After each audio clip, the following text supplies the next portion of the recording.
দর্শক, স্বাগতম আরো নতুন একটা ভিডিওতে। আজ আমি আপনাদেরকে জানাতে চলেছি যে শরীরে ভিটামিন ডি ঘাটতি হলে কি সমস্যা হতে পারে। অবশ্যই বন্ধুরা ভিডিওটা সম্পূর্ণ দেখবেন, কোনো রকম স্কিপ করবেন না। আমার পেজে যদি নতুন দর্শক হয়ে থাকেন অবশ্যই পেজটা ফলো করতে একদমই ভুলবেন না। চলুন বন্ধুরা, বেশি কথা না বাড়িয়ে শুরু করা যাক আজকের ভিডিও।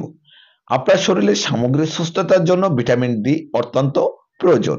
চিকিৎসকরা তাই ভিটামিন ডি সমৃদ্ধ খাবার বেশি করে খাওয়ার জন্য পরামর্শ দিয়ে থাকেন, কারণ ভিটামিন ডির অভাবে নানা রকমের শারীরিক সমস্যা দেখা দিতে পারে। কোন লক্ষণগুলো দেখে বুঝবেন শরীরে ভিটামিন ডি ঘাটতি রয়েছে তা আমাদের একান্ত জানা প্রয়োজন। প্রোটিন, ফাইবার, খনিজের মতন ভিটামিন ডিও শরীরের জন্য অত্যন্ত কার্যকরী। হাড় মজবুত করা থেকে প্রতিরোধ ক্ষমতা বৃদ্ধি ভিটামিন ডি জুড়ি মেলা ভার।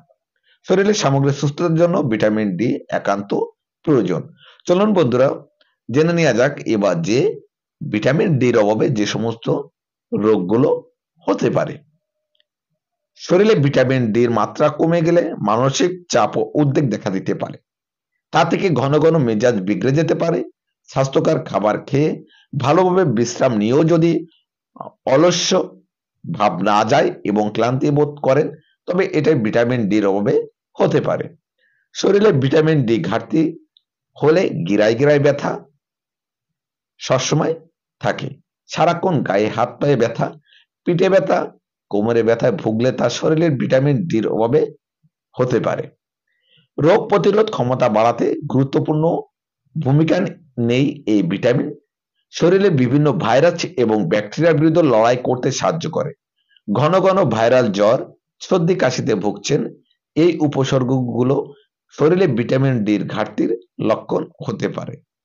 ওজন নিয়ন্ত্রণে রাখবেন বলে খাওয়া কমিয়ে দেওয়া অন্য বিষয়, কিন্তু খিদে পেলেও খেতে ইচ্ছা করে না, এটা কিন্তু একদম ভালো বিষয় নয়। খিদে কমে যাওয়া হতে পারে ভিটামিন ডি ঘাটতির লক্ষণ।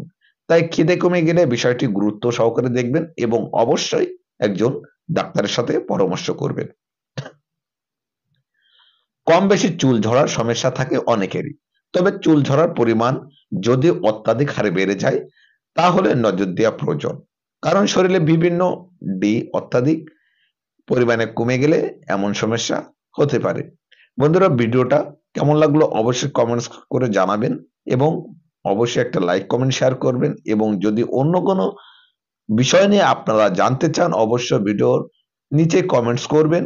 আমি সেই সমস্ত ভিডিও নিয়ে বা সেই সমস্ত বিষয় নিয়ে আলোচনা করার চেষ্টা করব পরবর্তী ভিডিওতে। ততক্ষণ ভালো থাকবেন, সুস্থ থাকবেন, দেখা হবে অন্য কোনো এপিসোডে অন্য কোনো বিষয় নিয়ে।